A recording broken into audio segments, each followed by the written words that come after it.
big Rami. Yeah, buddy. Yes, sir. Rami, you're all business, man. I saw some leaked photos the other day. Luckily, in my position, I get to see some photos that kind of crept out there somehow. And you're in shape, my friend. I know you've got a team you've been working with this year. Yeah. You're bringing it. Yeah. First,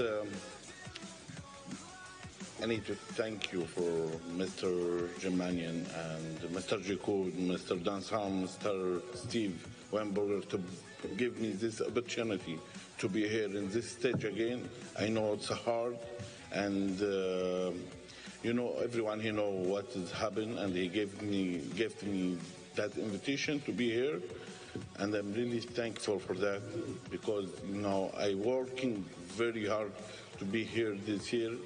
The situation is very hard for me this year. I do Arnold Classic, I try to go Australia, I try to go Arnold, Europe Pro. So many things happen, but I'm here. Thank you, God. Thank you for everyone helping me to be here in this stage. And now, Rami, I got to ask, okay? You got a full lineup here. Yeah. You got the champ coming back, Mr. Olympia. Sure. You got another Mr. Olympia on the other side of you. You got another Mr. Olympia right here who's the current champ that are all competing. Your name has been around for the last 5 years, 6 years as a contender. If Big Rami shows up in shape, look out. He's got the proportions. He's a big man. He's got the small waist. What is going to be different this year? Can you take the title? Okay, I'm always asking the judge after the show what they need to do. Sometimes I'm stupid, I'm not doing what they said. But I try this year to bring everything in point. I'm working very hard with Mr. Chad and Dennis James. Talking about Chad Nichols and Dennis James. Yeah. And I try to bring, I'm working very hard for that. It's not for me now. Maybe when I start bodybuilding, I try to be number one because Rami, he needs to be number one because it's money. It's not about that right now. It's about my fans. I have a fans in my pack from all the world, especially from the Middle East. He needs to see one from them. He brings the title there, and I try to doing that. Yeah. Well, we got judges. Hey, Tyler, what's he got to do to win this weekend? He knows. Okay, yeah, good answer. You've learned from the best, clearly. The behind-the-scenes work Hani does is spectacular. Without Hani, Hadi's not here this year. Okay, so big shout out to Hani Rambod out there. But Hadi. Absolutely. I mein, both years he came in at the very last minutes. Did you have a plan B if he wasn't going to be able to make it coming this year? What would plan B be?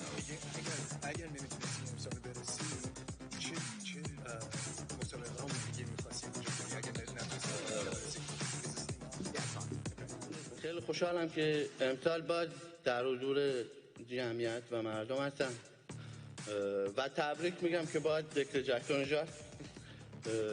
خوشحالم که فیلیکس دوباره برگشته و رقابت جوری میشه که دیگه حرف و حدیثی نباشه که خلوت بود، سبک بود، فلان بود. خوشحالم باز گوناک هست، براندون هست، دیگرون و من از پارسال که رفتم کلا تیمم درگیر ویزا بوده تا الان و خودم آقایون پارسافر مربیم آقایون رامبود کلا شبانه روز 24 ساعت روز درگیر بودیم که بتونیم ویزا آمریکا رو بگیریم و خودم رو برسونم اینجا. من واقعا این 60 روز که بیرون بودم 2 ماه کل سختی ها رو خودم با خودم هم کردم و خوشحالم که تونستم تلاش کنم و خودم رو برسونم اینجا. اگر نمیتونید المپیا شرکت کنی چی کاری کردی؟ من همیشه امید دارم به جز المپیا گفتم هیچ مسابقه دیگه شرکت نمیکنم. فقط سال به سال مستر المپیا. Bob, you want to translate that? Yeah, I got this. To truly thank all the fans for being here. It's such an honor for him to be here. He wants to thank, of course, Hani Ramba, the Parsafara brothers for doing all the behind-the-work scenes to bring him here, the IFBB, the NPC, the Mr. Olympia organization.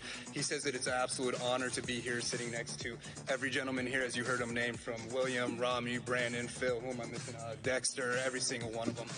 He says that this year it's going to be one heck of a competition that he's happy to be here for. And he said that it was a really difficult 60 days to get himself here, and it was a lot of trials and tribulations that we didn't know until the very last minute how to move forward. And when asked the question, what was the plan B if you weren't going to be able to compete in the Mr. Olympia competition, he said there was no plan B. I gave it all to God, and I was hoping that I would be here, and here I am. Wow. Imagine training for this show, training for this competition, the amount of sleepless nights and the amount of sacrifice you make to get here, not even knowing if you're going to come. So that's huge for him.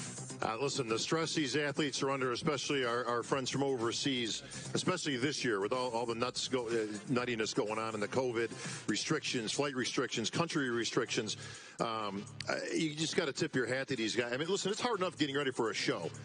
Most of the people that are have been competitors, we've all kind of done it. There with Ronnie Coleman and Lee Haney, you taking these guys out, Phil? You're not one short for words, brother. What's coming? Essentially, I'm just here to be at my all-time best. I don't really have to explain it very much. I've allowed myself the opportunity to be at my best. I've done that work. I've got 7 freaking sandals in my goddamn house, and I want 8. And I've done something that no one else has ever done in the sport. I have 3 different types of sandals. I have the original, I have the 50th, and I have that. And I look to be a sandal collector for a long time. So, yes, I put in the work. I don't really have to talk much about it. You guys know what I'm about. I'm about that life. And I'm about this life and getting it done. I don't want to get too excited because I've got to save some of this shit for tomorrow night. Well, let's give some perspective, Bob. The USA champion. I believe that's when Jay Cutler kind of pointed him out to us that this guy was special. 2006. It's been 15 years since 2005. There's some debate out there. Did you lose the Mr. Olympia or did Sean Roden win the Olympia? And how did you economize that in the past 2 years? It doesn't really matter. It doesn't matter what I think about what happened at that time. Judges made their call. Did I like it? Hell no. I would not be the competitor I am if I was okay with it. But I had to look at myself in the mirror because one thing I have learned is that when you go outside and you start pointing fingers at people like he fucked me and excuse my language, but I'm going to be real. Can I be real with you guys? Yeah. Okay. If I'm out there pointing fingers, he screwed me, he did this, there's 3 more pointing back at me. What can I do to get better? What can I do to be more accountable for my own actions? And is it political when you lose? Because it definitely sure ain't political when you freaking win. So don't be using those excuses. Just get fucking better. And don't get bitter. And that's what I did. All right. Well said, Phil.